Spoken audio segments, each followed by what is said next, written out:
This is exactly what makes the San Antonio Spurs different. The passion, the screaming, the showing of interest for the fans and for this team and for winning above all else is what's currently setting Victor Wembanyama and the San Antonio Spurs apart, as the celebrations for winning what amounts to just their 5th regular season win surpasses so many team celebrations for so much more. But it's not just that. We have new defensive and offensive statistics that paint the Spurs in an incredible light as to just how this could be even more sustainable than we thought, but it goes far beyond that, and we'll dive into this first. Again, the screaming, the passion's incredible. 5-0 to start the season, right there at the top of the Western Conference, really at top of the league, save the Oklahoma City Thunder, who are off to a great start themselves. But to start this off, yes, we know the Spurs are 5-0. Yes, we know the passion is there. But I feel like still some people are forgetting at times. Like I saw some Heat fans last night saying, oh yeah, well, if we had Hero and Norman Powell, we would have won.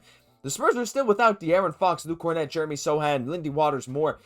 But you can see here from Raul Dominguez Jr., this is from before the game, Spurs guard De'Aaron Fox is moving very smoothly. Looks like a return soon. And these runs that we're giving up right now in the fourth quarter after going up and taking big leads, these finishing stretches to games where we're struggling a little bit, still coming out on top, we're winning close games, those are going to be largely mitigated when De'Aaron Fox comes back. We know what he is capable of, and the fact we're seeing him move like this, I don't claim to have an inside source on anything like this, but I would not be surprised to see De'Aaron Fox play in our game against the Los Angeles Lakers coming up very soon. If not, debut in the Emirates Cup game against the Houston Rockets. But more than just Fox, Luke Kornet was still out right now, and the Spurs, yes, they had to play Wemby 40 minutes, but the fact that we're surviving without both our backup centers, Kelly Olynyk and Luke Kornet, is just a testament to how good the team's defense has been. And that is going to be a big theme of this video. So I had to shout out the fact that Luke Kornet and De'Aaron Fox are going to be back soon, and it's going to just even make this team so much better. I'm not even worried a little bit about the chemistry. Harper's going to continue to do what he does off the bench. You might even see Champagnie come out of the starting lineup, which a lot of you have been calling for, and I think that could be fair.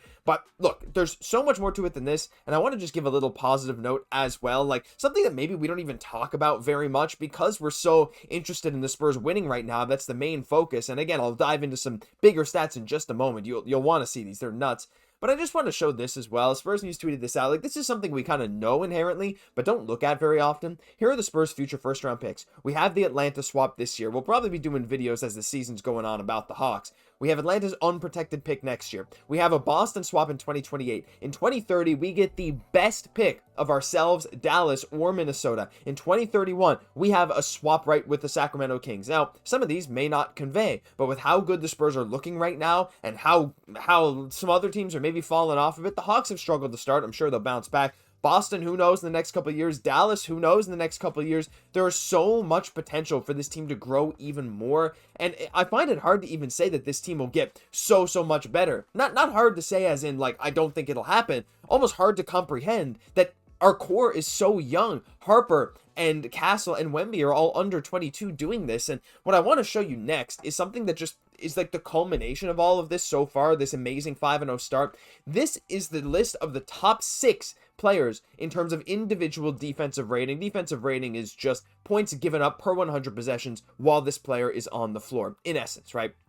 Victor Wembanyama is number 1, and it is not even close. Look, I think we expected him to be number 1, and you see some other elite defenders there. Jokic is very interesting. Anyway, there are some flaws in using single-player defensive rating. However, when you look at this here and you see 90.1, 12 whole points, 12 points per 100 possessions better than second place, that is absurd in its own right. And yes, he's dragging up the rest of the defense too. You see Stephon Castle here at number 6 in the league, behind only 3 players on the league's current number 1 defense, Oklahoma City Thunder, and Nikola Jokic. That is crazy, but there's even more.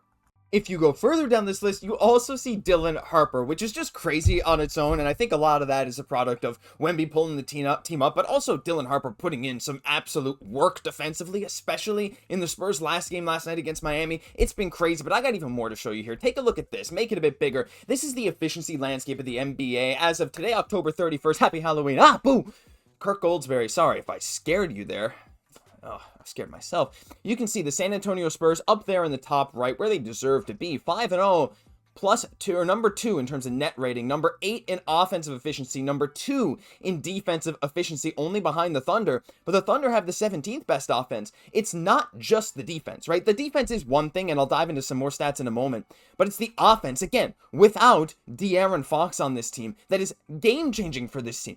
Number 8 in the NBA. Actually, as of today, we took over the Miami Heat. Miami's now number 9. You can see the Nuggets over there, number 1 net, number 5 defense, number 3 offense, which explains Jokic's appearance there on that other list. But this is just ridiculous at this point, right? Like, everything is coming up Spurs, even though we've had our struggles for sure on the offensive end at some stretches. Defensive end in general has been good. There were some tough stretches yesterday for Wemby versus Bam, but like, the defense is the thing that's going to keep this team in so many games, whether it's Stephon Castle, who was probably our best defensive player yesterday, which is nuts to say when you have Victor Wembanyama, but Wemby, Harper, and so many more guys. Even Vassell's locking in a bit. Keldon Johnson's been great on the glass. They've both been playing incredible roles, but let's just dive into even more, because why not? I mean, Wemby getting those 4.8 blocks to lead us to 5-0 is great, but it's the rest of the team's defense that has been so impressive. And I want to go over a couple of stats that I've talked about before.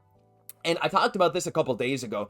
Defensive rebounding percentage. We have jumped up now to number 2 in the NBA, thanks in large part to, again, if I show you, Wemby's 14.6 rebounds per game and his 18 of them last night. We're now just behind the New York Knicks, who have done a great job rebounding the ball, but we are 75.8 defensive rebounding percentage, which is elite. We are basically grabbing 3/4 of all rebounds in the defensive end, which is well above NBA average right now, and that to go along with the defensive rating, we're forcing misses, and we're getting the rebounds. We're not allowing the offensive team to get second chances. Now, I will say, when Wemby was off the floor, there is a bit of a split there. You can notice when it's Biyombo playing that center, that like Wemby, when he just stands there, he can just reach his arms out and the ball is just there and he can just grab it out of the air. Not so much the case with our bench guys, but even a guy like Champagnie, who, by the way, I think gets slandered a bit too much. He was a +24 last night, or +23, something like that, when the rest of the team, no one else had better than a +9, which was Stephon Castle. I know plus minus for single games are flawed, but that is a thing, and he had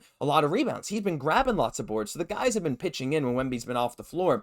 But a big thing here is we have jumped up, well, I think we jumped up, I don't think we were this high before, to number 2 in defensive rating in the entire NBA, and we're just 0.1 points per 100 possessions behind the OKC Thunder. And again, when you look at this crazy list, it is Wemby up there right at the top. So to see all of these stats for the San Antonio Spurs, to watch what Wemby has been doing, locking in on defense down in the clutch, but having that passion for the game, that passion, like defense is so much just effort, right? And I think this all kind of coalesces into one ultimate point. The passion that Wemby is showing for the team brings the fans into the game. How loud were the fans for just a 5th win? I know it's not just a 5th win. I understand it means a lot more than that. But for how many teams in the NBA would fans just be like, woo, nice, we're 5-0, that's cool, right? With Wemby, he's screaming, getting the fans pumped up. The Jackals are going crazy. That kind of energy is not only contagious to fans, to us, to me, to you, it's contagious to the teammates. And all the guys in these post-game interviews, Devin Vassell talking about it, Keldon Johnson saying you got to be selfless.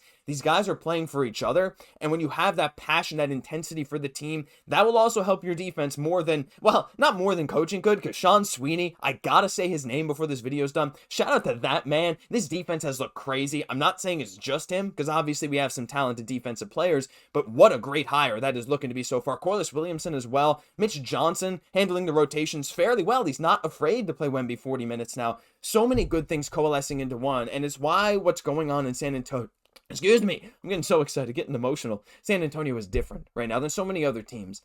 The happiness, the passion, the effort every single day, the wanting to win it all, that's all they care about. And you can't say that for every team. So I'm really excited. Leave your thoughts on all this down below. That'll do it for this episode of Spurs Digest. Hit subscribe. You made it this far in the video. Happy Halloween. Thank you for tuning in every single day. I've been your host, Josh Gosse, and I'll catch you on the next one.